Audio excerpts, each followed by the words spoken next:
one is the path of wildness, which is the stepping off of the current course of life into a new course. To create successive chapters in life. And Yumiko and I had a great conversation about that yesterday. It's so interesting as our daughter grows older and more independent on her own. Like Emily's away this weekend, so it's Yumiko and I for just the 3 days, or it's a Memorial weekend for the long holiday. We talk more, and more even than we did when we were dating.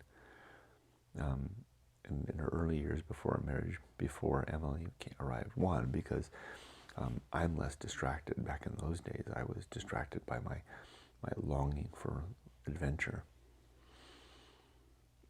Now that is basically largely fulfilled, I'm done with that.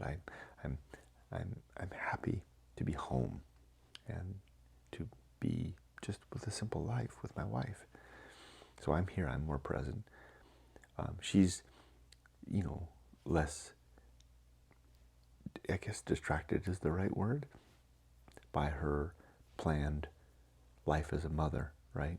I mean, that's very important to her, right? It was, we were, before Emily arrived, leading up to that, and then the fulfillment of motherhood, the 20 plus years of raising a child is largely, in the bag. So we're both now kind of, our duties are seemingly done, right? Well, my duty as the primary breadwinner, to make sure that we had a roof on our head and safety and security, and we're well fed and protected, and then also this personal objective of adventure and the life of the mind. Those two things are largely in the bag. My kid is raised, my book is written. Yumiko's her thing is largely bagged. Her kid is raised. It turned out to be a good young woman. Now we can kind of just settle down a little bit. And after all these years, 35 years together total, we really have kind of reached a lockstep.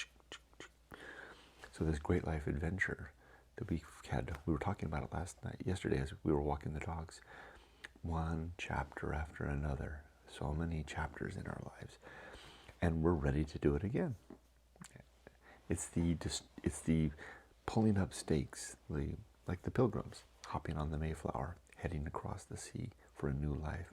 It's William Bradford facing down a wilderness at the start of winter, unprepared, with vulnerability and lack of any certitude whatsoever, but with some confidence and eagerness and a will to push forward, to get off that big ship, because it could have gone back. Could have just turned the Mayflower around, going back, but they actually get off. That's the great life adventure.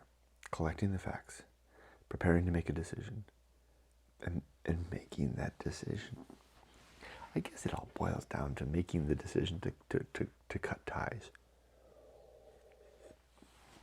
I guess that's what it does. It ain't much of an adventure if you don't choose the adventure.